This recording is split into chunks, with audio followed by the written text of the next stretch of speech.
What's up, boys? Welcome back to another guide. Today I have my new sick TVP build for you guys. Honestly, been winning pretty much every game with this. I don't really recall losing any. I've played it a bunch by now, so I've probably lost a few, but I don't remember any of them. So let's pretend I've literally never lost. I'm gonna show you guys a new build that's not usually used for TVP, but now it is, and it's taking over the scene. I'm gonna show you guys an all-in version and a macro version, so you can use the one you like the most, adapt and whatnot. So we're gonna start it with the gas first, 50 gas of course, as always. This version is pretty straightforward. I'm gonna show you guys the all-in version first. I don't think there is really any adapting you do with this one at all. Pretty much. Of course, there are some extreme cases, like you get one base hull into yourself or whatever. So we're gonna go for the second gas at 17. So basically what this is, it's the standard TVT opener, right? Gonna open with double gas, but obviously we're doing it against Protoss here. I actually kind of saw this opener from Milky Cow, who did it in my subscriber tournament, and I decided to copy it and modify it a little bit, and I ended up winning so many games that I wanted to share it with you guys. This game is going to be against Australia. The macro version is going to be one against Showtime, so definitely can't complain about the quality of opponents here. So yeah, the point of this is you get a very fast factory. And the thing in TVP right now is people do a lot of mind games. A lot of Koreans are doing like fast wall-off builds and whatnot. So anything that's not the standard Reaper expand, I feel like it gets kind of scary. So important steppers, you start the factory and you take 3 off of gas. So you're going to have 2 mining and 1 mining. This is just like very slightly more efficient than having 3 in one and 0 in the other, if you're wondering. So that's how you're going to do it. You cut 1 SCV from this one and 2 SCVs from this one. Actually, if you do it perfectly, this is a little bit more detail. I don't know if your opponents are going to be paying attention to this. But you can take just 1 out of the closer gas and 2 out of the farther gas. So if he scouts quickly and sees this gas, it looks like you're mining more gas than you actually are. So if you want to do it perfectly, you can do it like that. But honestly, it probably doesn't matter too much. Now, a lot of times, Protoss doesn't actually scout into the main that far. They will just see the barracks, so they know it's not a proxy, and they start denying this. So it actually took him a while to realize as well that I'm doing this build about 20 seconds, which is a nice bonus, right? So the point of this build is you get a lot of units early on, you get a different kind of pressure, but the follow-up was actually not that different. Like, you're going to be a little bit worse on the eco than normal, but your tech is actually very fast. You can still go for like fast mine drops after your expansion, Raven, whatever you want to do. Like, it has a lot of cool follow-ups. But this game is going to be the all-in version, so we're going to try to do it as tight as possible here. So you get a second Reaper and the Hellion out, and then you're going to go for that command center. You can only afford this if you cut the gas correctly, so don't like play around with it too much. Like, this actually how you're supposed to do it. And then the way you resaturate the gas is just, you have the 16 on the minerals, as you can see right here on your orbital command. And then as soon as it's maxed out on 16, you start sending them back to the other gases. So resaturating is actually not that difficult. It's not like you need to know a sick timing or anything. You can just count your SCVs with this thing over here, and that's it. Okay, so big strength of this build is that you always kill the first adept if they send it. If you micro properly, you never lose any units, and this is not too difficult. You just have to pull the herd unit back. Now, this is a YouTube video, so of course you guys can guess what's gonna happen, right? With the all-in version, this is different from the macro version, so just to keep you guys straight on what the differences are. With the all-in version, you actually go up to 5 units, because you want to pressure hard. So you're actually gonna go up to 3 Reapers and 2 Hellions. Now, normally this is an ideal situation. You kill the adept for free. In this case, I lost the Reaper. Normally, you kill it for free. And like I said, you really don't have to do any hardcore micro. You just pull the unit that's being targeted back, and you're going to win the fight already. And then if they don't send the adept, you're just going to do this. You're going to pressure. Now, with this version, you wait for the 5 units to attack, usually. 5 units actually deal with stalkers and stuff pretty well. I've actually won games before. I think I even won a game against Showtime where I ran in with my 5 units. He had 1 adept and 2 stalkers, and I just killed him. So your units are actually stronger than you think. If there's like a few stalkers out there, like 3 Reapers have a lot of DPS. Now, of course, I lost 1 unit, so it's not going to be as potent. But there's actually a good chance you can challenge your opponent's stalkers. The thing you're most afraid of is just a battery. If there's a battery, you can decide to go for the run by, or you can just decide to save your units, kill scouting, and that's it. Now, most important part about this build, guys. After your 5 units, you're gonna start Tech Lab on both these. Obviously, Starport gonna be a little bit later, and you're gonna add 2 barracks. But these barracks have to be made with an SCV cut. If you don't cut SCVs, you're not gonna be able to afford those. So once again, what you're gonna do is you're gonna look for maximum saturation, and then you're gonna build the barracks. So you have 25 SCVs. 22 is what's required to have max saturation. 16 on minerals, 3 on this gas, 3 on this gas. Then you have 1 making the CC and 2 making the barracks. So you have to make these at 25. You can tell how low on money I am. If you make any more SCVs, these barracks are going to be late. So really try to get this timing down. Your barracks are supposed to go down at roughly 3:30. That's a really good timing. And you can already see why this push is going to be so strong, because you're going to have so many units early. Your tech is very fast. So as you can see here, I'm missing a unit here, by the way, guys, and it's still a pretty easy kill on the Stalker. Might lose a Reaper for it, looks like. I'm gonna blame the NA server for that one. And then we're gonna be making tanks and cloaked banshees. Once again, guys, if you play a map like, let's say Ice and Chrome, it has a massive Reaper jump cliff, and you don't think you can break the front, you can very easily just send 3 Reapers into the main, 2 Reapers into the natural, and you should be able to get a lot of probe kills. Just make sure it doesn't mess up your production. So at this point, it's very easy for me. I already have my barracks making, I have my add-ons, and I can make units just from the hotkeys. But if you still have to produce barracks, be careful, because I think it's more important that you actually get your production on time than getting a sick amount of damage done. But just so you guys know, on this map it's usually impossible because there's a wall here. But on a lot of maps, there's a really big Reaper cliff, and you can actually just do something like that. Run the Reapers into the main, Hellions into the natural. They're only going to have 3 gateway units, so it's going to be really hard to split, and you'll be able to kill a lot of probes and stuff like that. So this is what it looks like.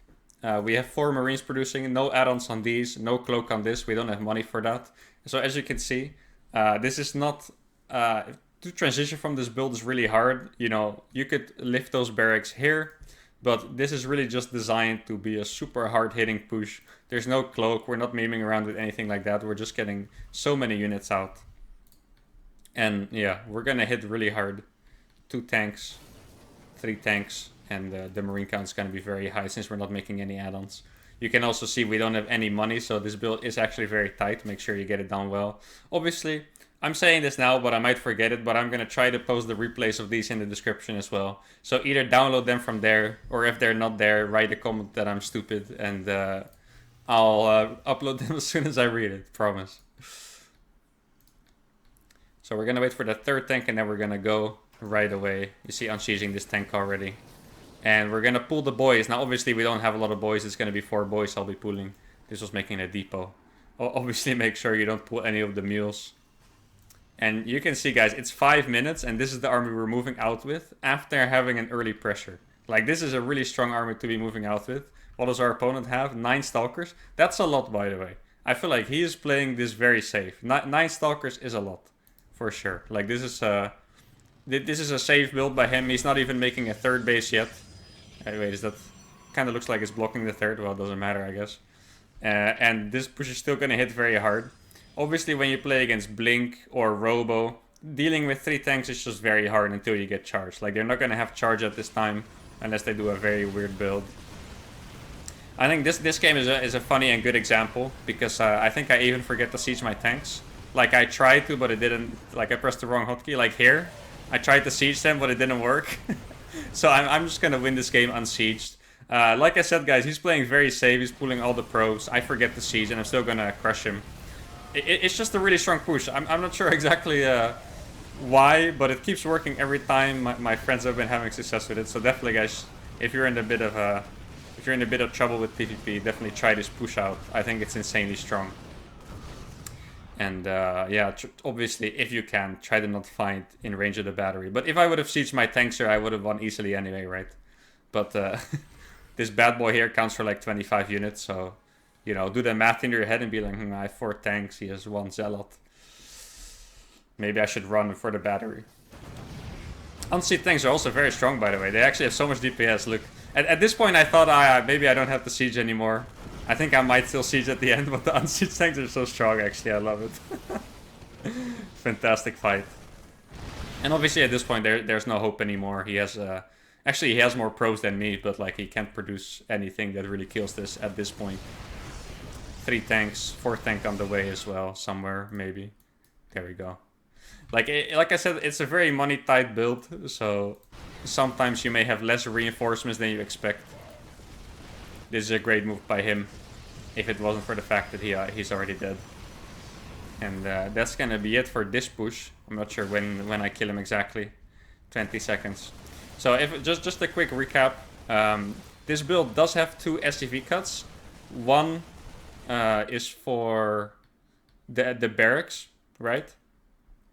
And the other SCV cut is for the gas timings. Like, not SCV cut, but just to know when you have to cut the SCVs off gas and when you have to put them back in gas. Those 2 things are mainly very important. And besides that, honestly, guys, I don't think it's a hard build to execute. You can take a lot of high-level Protoss players with this, and all you gotta know is them timings, which are honestly very simple.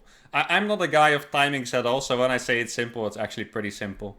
So yeah, that's it for this game, and now I'm gonna go ahead and show you guys the macro version. Alright guys, here's the macro version.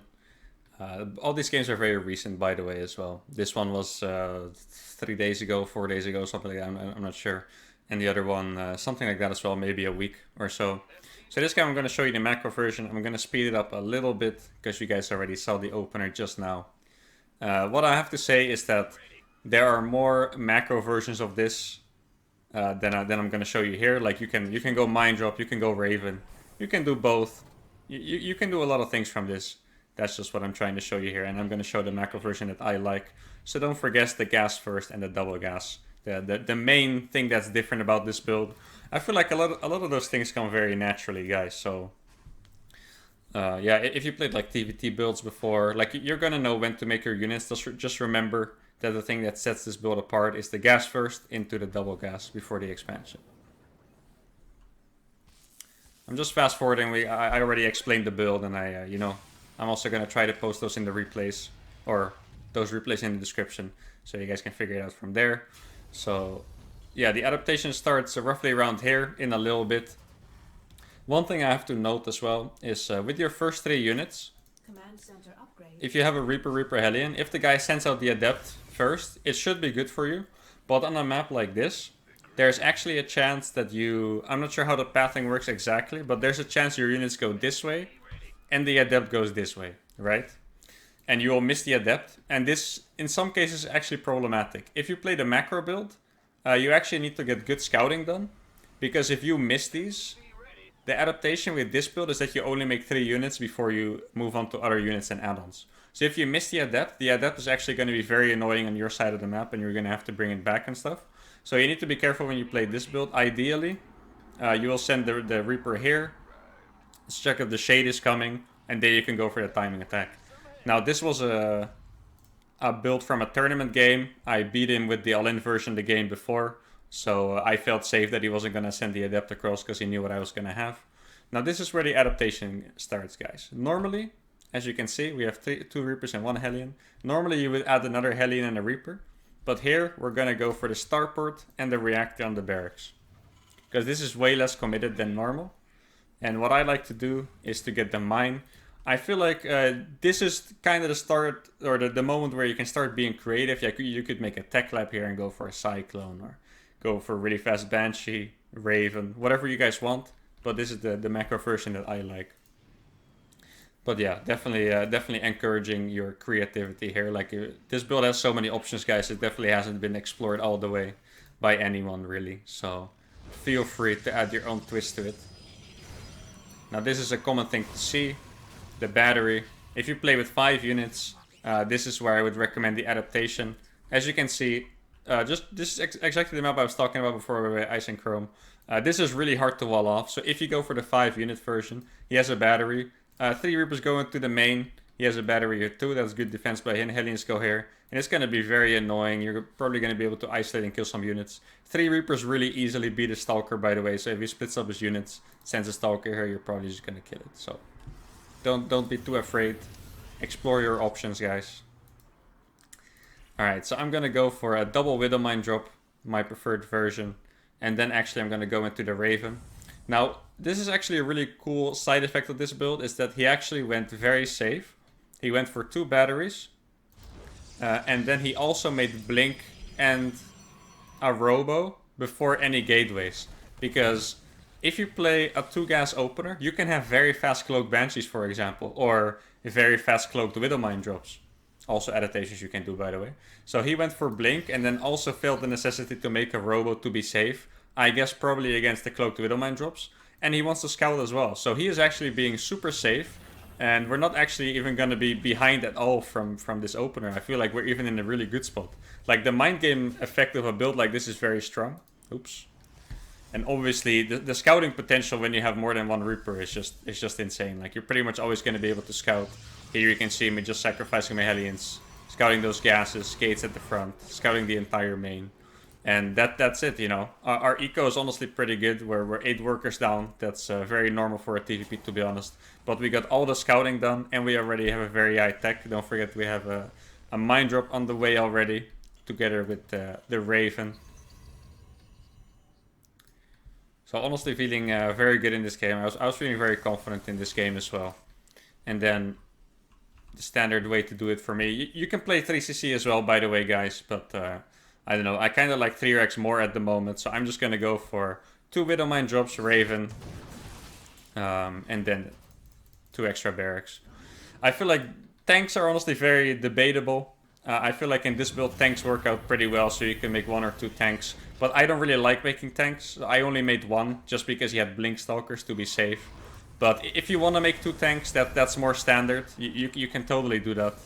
It also fits in the build perfectly, like a tank here would have fit 100%. But right now in the meta, I just don't really like building too many tanks, so I switch after 1.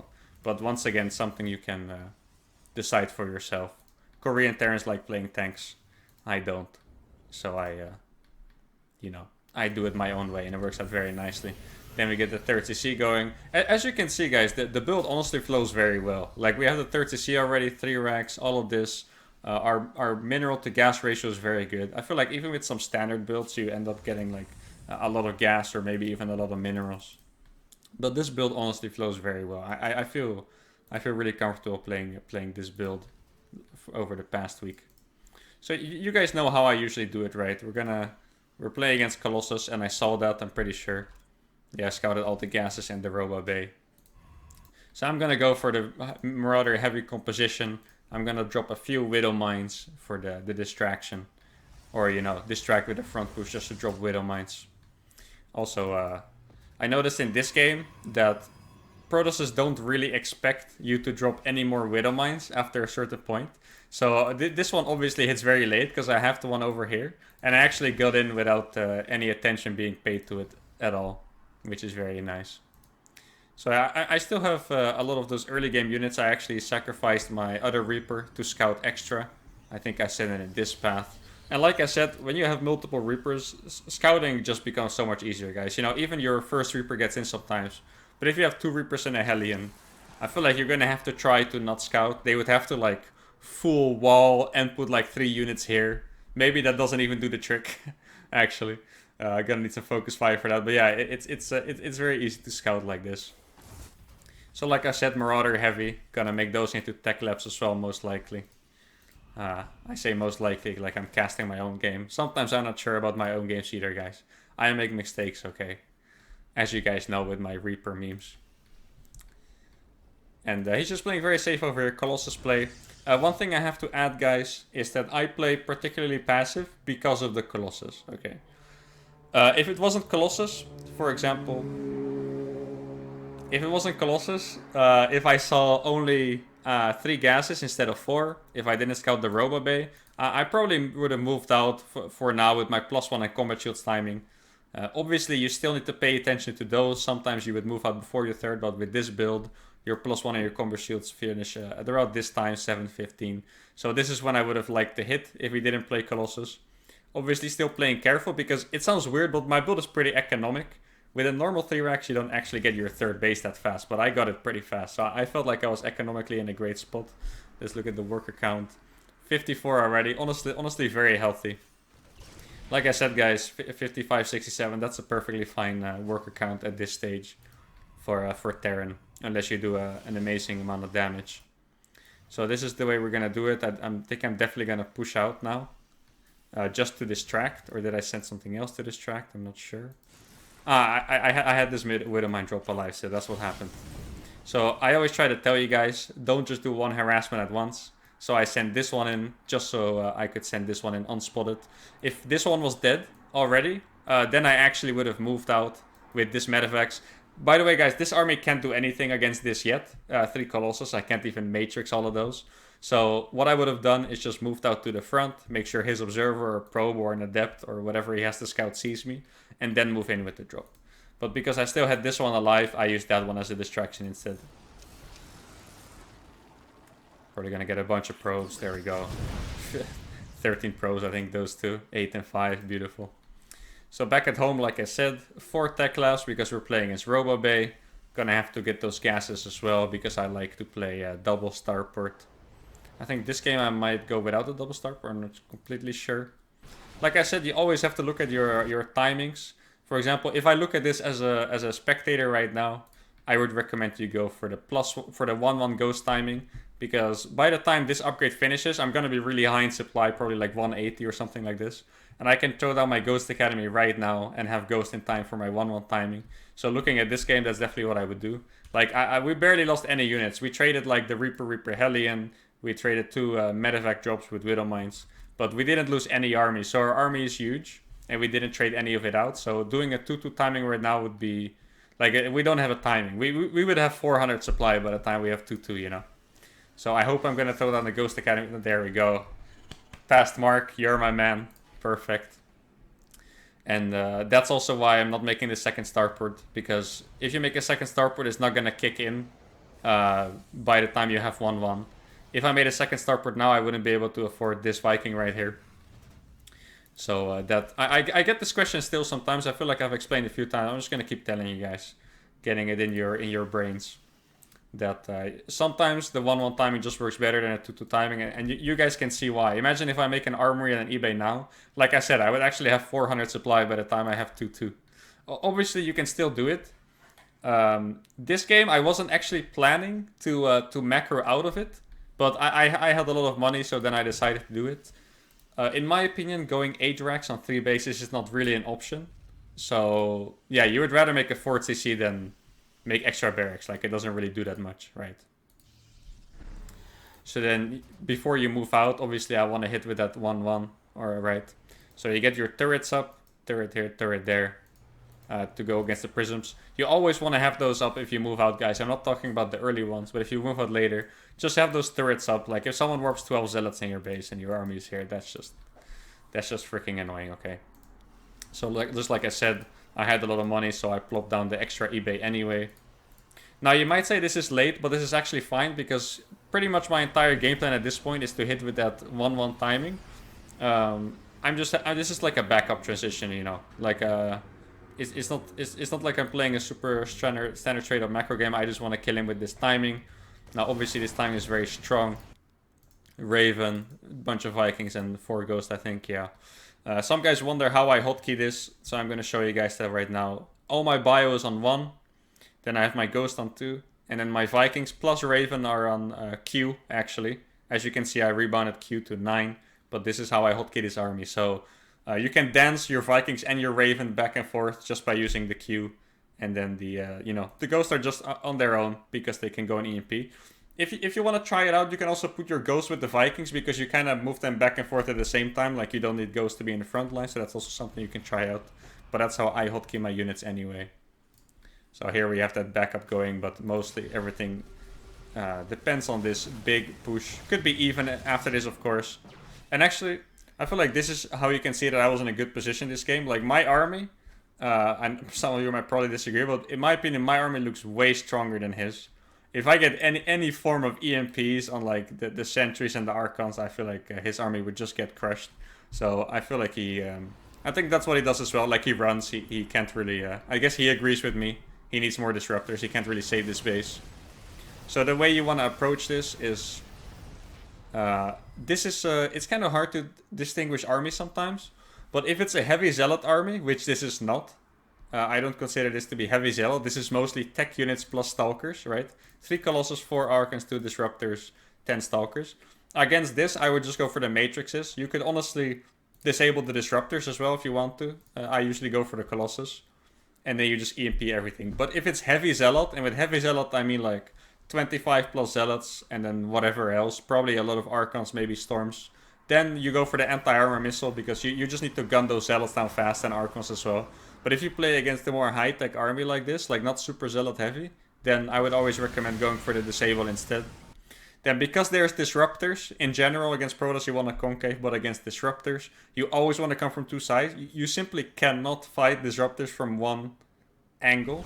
Like the Disruptor balls will just keep forcing you back, or force you to split, which is even worse probably. So always come from 2 sides, and you can see we already took an amazing fight here. Now, if possible, don't fight once again in this bad boy. I thought I had it.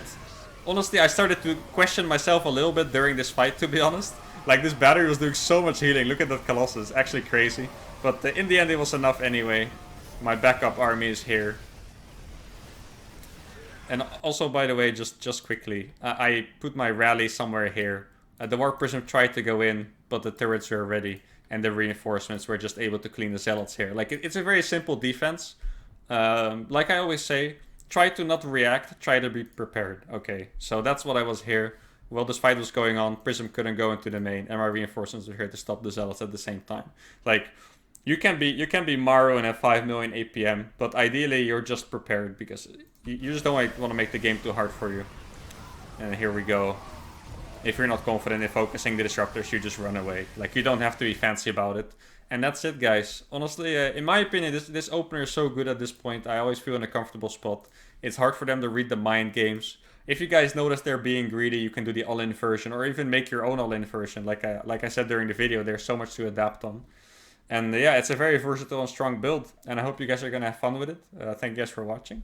Don't forget to like and subscribe. And see you guys next time. Adios.